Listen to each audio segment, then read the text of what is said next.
Hi and welcome to the Key Customer Growth Podcast. My name is Jermaine Edwards and I've become obsessed with customer behavior and how people and organizations win with their best customers long term. After starting, failing and growing my own companies, 30 customer growth projects, hundreds of strategies, and the study of 50 years of customer service research, I've seen firsthand how and why organizations win, lose, and win again with their most important customers. This podcast is my way of sharing those insights, failures, principles, and strategies so you can become what I call an irreplaceable advisor, someone so valuable your customers never want to leave. In an increasingly competitive world, how do you continue to deliver unrivaled value and deepen those most important customer relationships? Join me as your customer growth guide. Your journey starts here.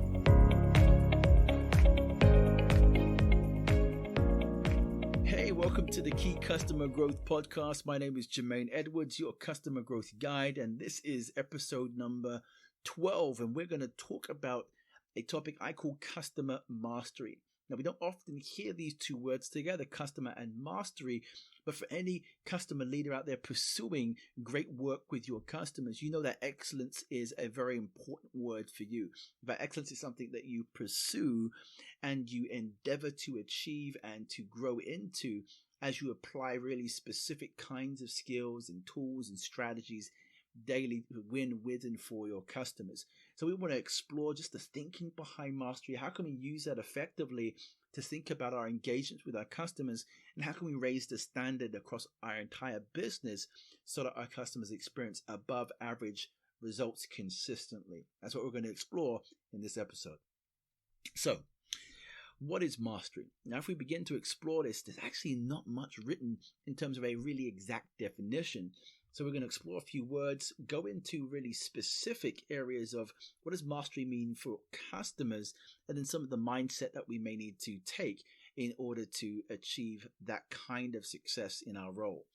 So mastery from a dictionary perspective looks at this whole idea of a comprehensive knowledge or a skill in a particular subject or activity. So really comprehensive knowledge. So let's just break down comprehensive. So that might be a very in-depth understanding, a particular capability or ability, a proficiency in. So the sort of engagement that you have with that particular knowledge or subject or activity is not just something that's effective, but it's proficient. It actually delivers the expected result from that particular activity. You are able to do that consistently and with impact. And so it's really about this whole idea of control, where it's a command over, a superiority over that particular subject. It's a real confidence and a certainty that exists because you've been able to not perfect, but gain a level of quality in that particular field that allows you to get a certain kind of result that other people aren't getting. So let's break this down and think, how do we take those qualities, those really powerful, very attractive qualities of mastery, and how do we begin to see that more in our own activity, our behavior, and results? So I think the first thing to really get out of the way here is that oftentimes we can look at people who are excellent in what they do and we assume, hey, they just have more talent than me. They're just more intelligent than I am. And that's just not true. I think all of us can aspire to and get a certain level of mastery. Now, I'm not going to say that talent and intellect doesn't play a part here and can, in indeed, many cases, give you an extra advantage. But it's not the starting place for how we think about mastery. Mastery is not a function of genius, intellect, or talent. It is a function of time and an intense focus applied to a particular field of knowledge, a particular kind of skill, an applied skill in a particular area. So mastery is not a function of intellect or talent. It is a function of time and intense focus, and really intense focus on a particular field of knowledge. So we're going to take that basis and move into some areas in how we can think about mastery with our customers. So the first thing about mastery is self-awareness. And I was told this particular phrase, and it's always held fast with me for many, many years, that you cannot grow faster than your willingness to accept where you are. You cannot grow faster than your willingness to accept where you are. Now, what does that actually mean? Well, it means that your willingness to see your own blocks, your own challenges, things that get in your way, your own miscomings, your own weaknesses, your willingness to do that will decide or define the extent to which you can actually succeed or move forward. If you're unwilling to accept or see those things that are in your way, if you're unwilling or unable to accept certain weaknesses that you have and acknowledge them and see where you might provide provision for those things, then you're unable to move to the kind of level of success that you should have, both for you and your customers. So this is where mastery begins. Self-awareness is the first piece. Knowing where you are.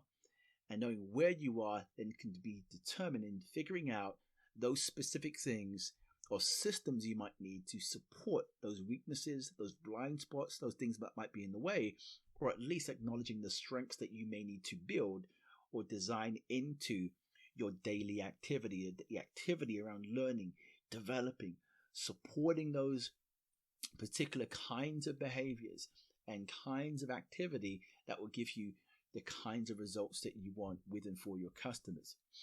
So the future really belongs to those who learn more skills and can combine them in effective ways. That was told by a guy named Robert Greene, really respected writer and researcher, and in his book called Mastery. So the future belongs to those who learn more skills and combine them in creative ways. And there's a lot of truth to this, but I want to just challenge it so slightly here. And it's not just about learning more skills, but actually it's learning the kinds of skills that give you the advantage you want to create in the world or for other people, the kind of value you want to bring back to other people, and being able to use them in creative ways. Absolutely.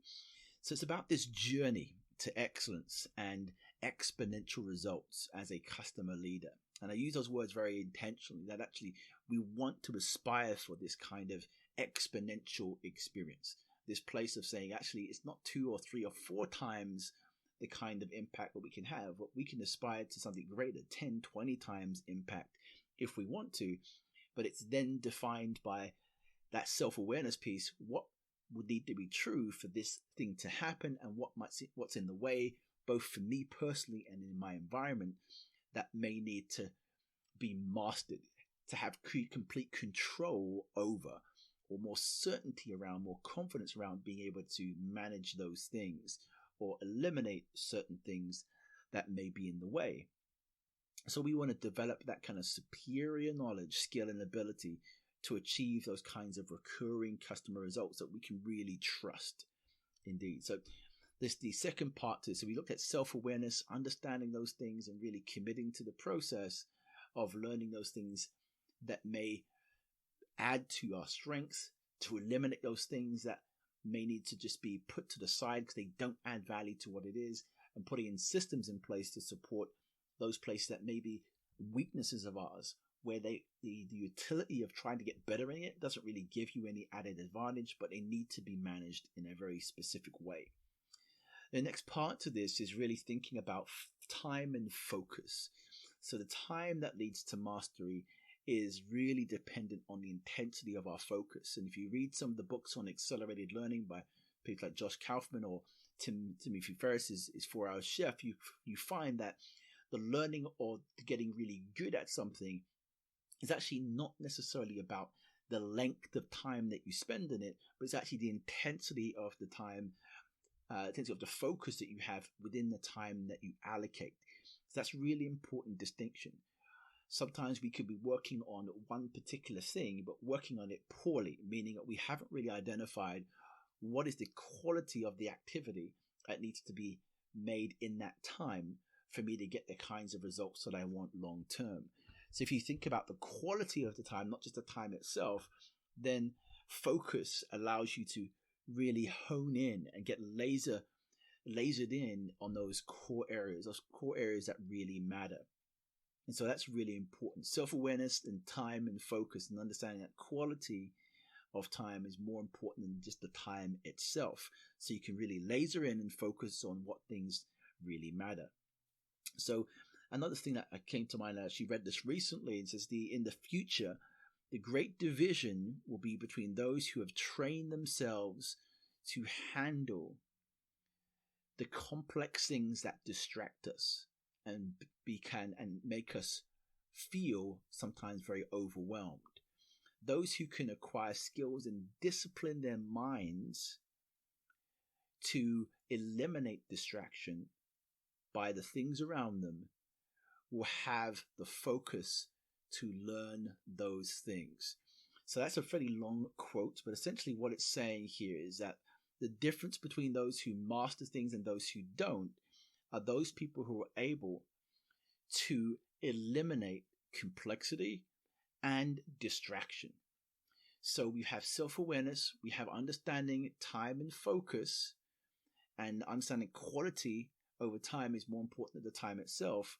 We also need to think about specifically eliminating complexity in our life, making things much more simple in terms of how we approach particular areas, and looking at eliminating distraction. So what are those things in the way for you?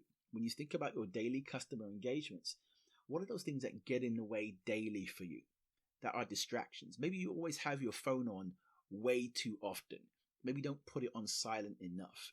Maybe you're responding way too many times kind of reactively to email. What are those particular things that you might need to get out of the way to really achieve the kinds of results that you want? So you could focus in a much more intentional way.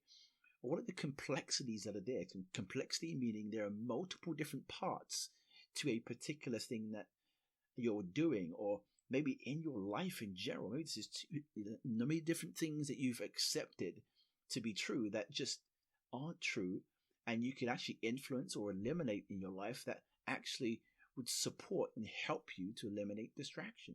What are those complexities? Maybe you're taking on way too many projects right now, and so you're managing way too many things and too many complex parts connected, and you now need to simplify that directly and give yourself a real hard no on the things that really do not contribute to your customer success and your success. Say yes only to those things that match that criteria. So what is your actual criteria? What do you say no and yes to? And how do you decide those things? You need to make a decision on that. And then what are the things that easily distract you? Your phone, social media, whatever those things are. Address particular ways to eliminate some of those things, or reduce them significantly at least, so you can really apply the level of focus to your work. So we have self-awareness, we have time and focus, looking at the quality rather than the time itself, and then we have the whole idea of reducing complexity and eliminating distraction. So next piece is understanding what do we actually work on when it comes to customer mastery. Customer mastery, in our experience and working with my company and research over the last 5 years and really looking back as far as 50 years and looking at competence, behaviors, strategies, things that have been compliant with really high achievers who are really looking at customers directly, we understand there are 2 foundations and 3 corporate pillars that are there when we look at customer mastery to really growing customers in areas of relationship revenue and retention or reputation particularly. So the first 2 foundations are customer clarity and having clear growth systems. So customer clarity is around using proven evaluation methods to examine your customer and the health and strength of your customer relationships and value that you bring. So it's a proven evaluation method to examine the health and strength of your customer relationships, particularly in regard to value that you produce and commitment to the relationship. So if you have proven evaluation methods to examine those things, you're in a good stead. That means you'll be eliminating the ideas of assumption and moving into a really good practice of having better clarity of your customers. Then you can really identify those things to work on with those customers. We want growth systems as well. So the creation of organizing systems and practices that support the core growth drivers for long-term profitable relationship health and success. So what are those core organizing systems and practices that support the core growth drivers? And we're going to talk about these core growth drivers in a minute, those pillars that accelerate and move customer relationships forward, customer value forward, customer reputation and retention, loyalty forward in some way. Okay, so the growth systems. Then we have these three core pillars, and these are the things, if we master these things, guaranteed you have accelerated results and so many different benefits. So the first of those is relational influence. So it's your ability to systematically and repeatedly connect with your customers at any level, enabling scale to effectively deepen trust and confidence. So it's about systematically, repeatedly connecting with any customer at any level, enabling scale, deepening trust and confidence. That's relational influence. We have creating value advantage. It's your ability to activate all levels of value in your business to be seen as distinct and more valuable than the best alternative in your marketplace. Then we have intimate loyalty, your ability to create positive and impactful customer experiences that connects shared values and establishes future commitments. These are all really powerful things. If you can understand these two foundations of customer clarity, growth systems, work on these three core pillars, these growth pillars here, of relational influence, creating value advantage, and intimate loyalty, you will become a powerhouse in your business. And I want to prove this to you, but actually I'm sharing some resources that you can go to begin to exercise it. So if you're not on my mailing list already, just go to jermaineedwards.com so you can jump onto the mailing list and get access to some of these resources coming that will be exclusive to my list. But equally, you can jump into the Customer Mastery video series on YouTube that has just been released. Or in fact, if you're hearing this later on, it's actually been released early of this year, 2020, in February. This Customer Mastery series giving you a series of varying different topics that sit within these kinds of growth drivers that will be really helpful and powerful for you to really embrace and learn and design into your daily activity. So all of these particular areas of customer clarity, growth systems, relational influence, value advantage, intimate loyalty are actual blogs and articles that you can read right now to go even deeper on those specific areas. But I want to take you on that journey myself. So get on that mailing list and make sure that you get that particular resource so you can see how you can apply these things in your business. And for you, starting today, I want you to really think about customer mastery. Start thinking about your self-awareness. Start thinking about whether or not you're actually looking at time and focus correctly, and looking at the quality of your engagement. Or if you're really reducing complexity and looking at how you eliminate distraction. And are you really focused on the right kinds of activity? Do you actually have real customer clarity?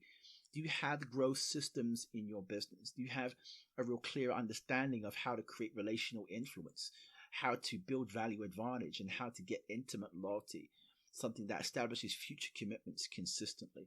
If you don't, then get connected here, and I want to see you on my mailing list and then watching the videos on YouTube and getting part of the free program that you can get access to on my mailing list. So get connected with the link below, and I'll see you in episode 13.